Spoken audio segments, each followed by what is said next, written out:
Welcome to सफलता classes. सफलता classes में आपका स्वागत है। मैं अभय चंद्र कुमार। हम लोग फिर से जो पॉलिटिकल साइंस है, मतलब पॉलिटिकल साइंस है, पॉलिटिकल साइंस का जो हम लोग महत्वपूर्ण एमसीक्यू मतलब लेकर आए हैं, उसमें इससे पहले हम लोग मतलब संविधान का प्रस्तावना, मतलब संविधान सभा, संविधान का प्रस्तावना, भारतीय संविधान का इतिहास, ये सब हम लोग देख चुके हैं। हम लोग इस वीडियो के माध्यम से देखेंगे कि संविधान की विशेषताएं, मतलब जो भारत की जो संविधान है, चाहे मतलब किसी भी देश का जो संविधान है, उसका क्या क्या विशेषता हो सकती है, हम लोग इस वीडियो के माध्यम से देखेंगे। अगर आप लोग इस चैनल पर नए हैं तो इसे ज़रूर सब्सक्राइब कर ले और अपने दोस्तों में से ज़रूर शेयर करें। चलते हैं हम लोग क्वेश्चन नंबर 1 पे। विश्व का सबसे बड़ा लिखित एवं सर्वाधिक व्यापक संविधान किस देश का है? तो सबसे बड़ा लिखित और सर्वाधिक व्यापक संविधान किसका है? तो भारत देश का है।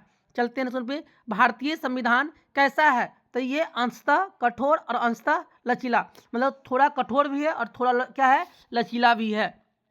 चलते हैं क्वेश्चन पे। भारत का संविधान किस प्रकार का है? तो क्या है, नमय और अनमय, मतलब नमय और अनमय। चलते हैं क्वेश्चन पे। भारत के संविधान में भारत को माना गया है राज्यों का यूनियन, स्टेट ऑफ यूनियन, मतलब राज्यों का क्या चीज़, यूनियन। चलते हैं पे। भारत एक धर्मनिरपेक्ष देश है। इसका तात्पर्य क्या है? उसका राज्य स्तर पे कोई धर्म नहीं है। धर्मनिरपेक्ष मतलब क्या है कि भारत के राज्य स्तर पे कोई धर्म नहीं है। चलते हैं पे। निम्नलिखित कथनों में कौन सही है? देखिए, भारतीय संविधान ये अध्यक्ष नहीं है, भारत एक नाम मात्र नहीं है, भारत एक कुलीन तंत्र है नहीं, भारत एक क्या है, संसदात्मक प्रजातंत्र है, मतलब कि संसद के द्वारा जो यहाँ पे क्या हो रहा है, प्रजातंत्र की व्यवस्था है। चलते हैं नेक्स्ट क्वेश्चन पे कि भारतीय संविधान के संबंध में कौन सा कथन सही है? यह दूसरे देशों के संविधान से प्रभावित है। जो भारत का संविधान जो है, यह दूसरे देशों के संविधान से क्या है, प्रभावित है। चलते हैं नेक्स्ट क्वेश्चन पे।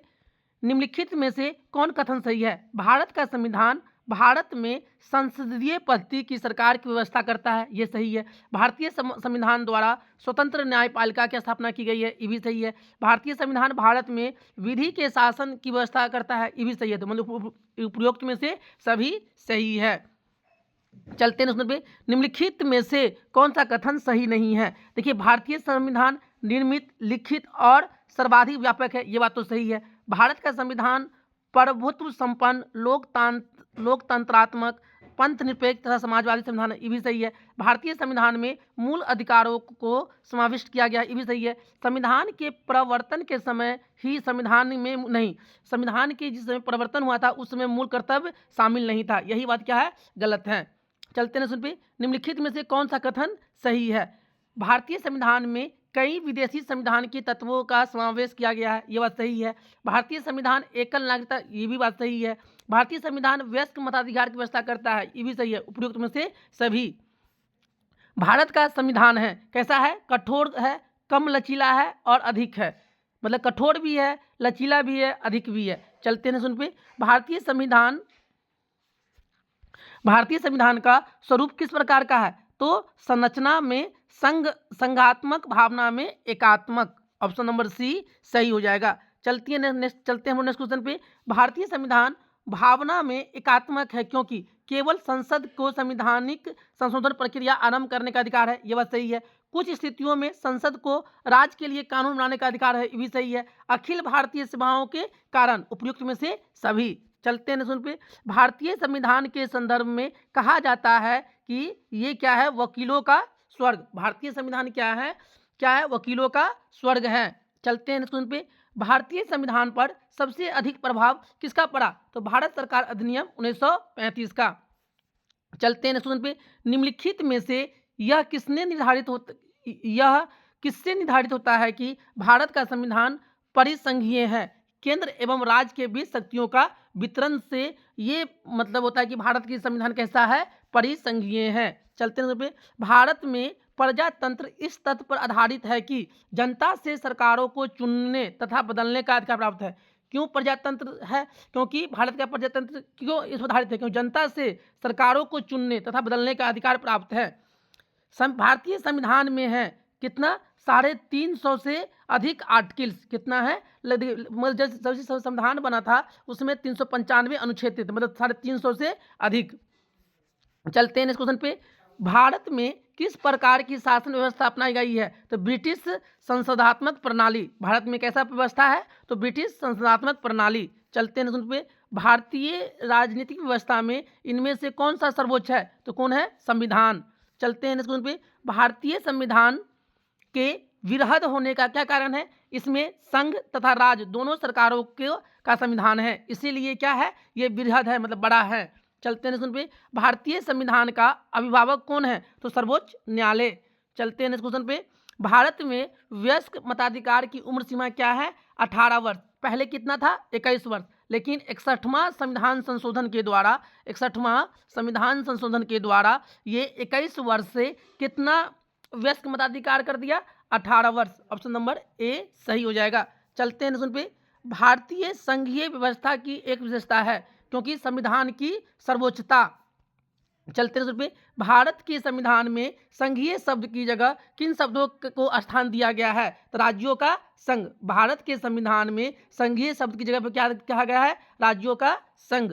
चलते हैं पे। भारतीय संविधान में कितनी सूचियां हैं? तो 3 सूची हैं, संघ सूची, राज्य सूची और समवर्ती सूची। चलते हैं पे। भारत का संविधान अपना प्राधिकार किससे प्राप्त करता है? तो भारत की जनता से। चलते हैं पे। भारत में वैध प्रभुसत्ता निहित है किसमें? संविधान में। चलते हैं इस क्वेश्चन में। भारतीय संविधान की संरचना किस प्रकार की है? कुछ एकात्मक, कुछ कठोर। चलते हैं इस क्वेश्चन पे। भारत के संविधान के अधीन निम्नलिखित कथनों में से कौन सही है? संविधान सर्वोच्च है, सही है। संघ तथा राज्य सरकारों के बीच शक्तियों का स्पष्ट विभाजन है। फिर चलते हैं हम लोग, दूसरा भी सही है। तीसरा में क्या कह रहा है कि संविधान के संशोधन के लिए विहित प्रक्रिया का अनुसरण करना होता है, ये भी सही है।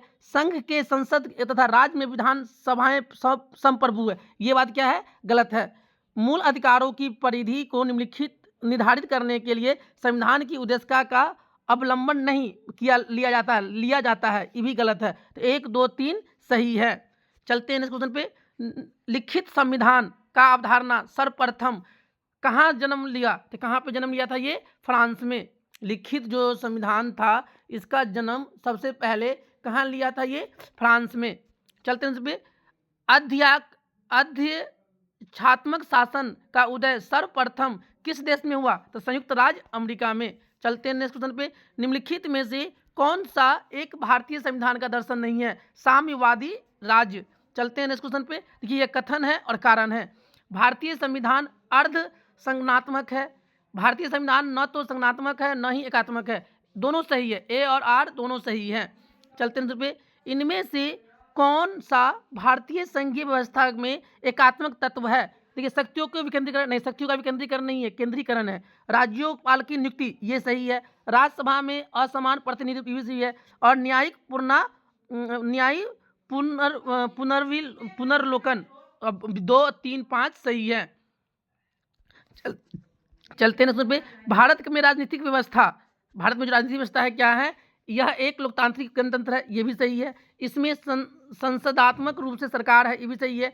सर्वोच्च सत्ता भारत की जनता में निहित है, ये भी सही है। यह एकीकृत शक्ति का प्रावधान नहीं है, एकीकृत शक्ति का प्रावधान करती है, मतलब ये बात नहीं है, एकीकृत शक्ति का प्रावधान नहीं करती है। 1, 2, 3 सही है। चलते हैं नेक्स्ट क्वेश्चन पे। निम्नलिखित में से कौन सी विशेषता भारतीय संघ और अमेरिकी संघ दोनों में साझी है? संविधान की व्याख्या के लिए संघीय उच्चतम न्यायालय।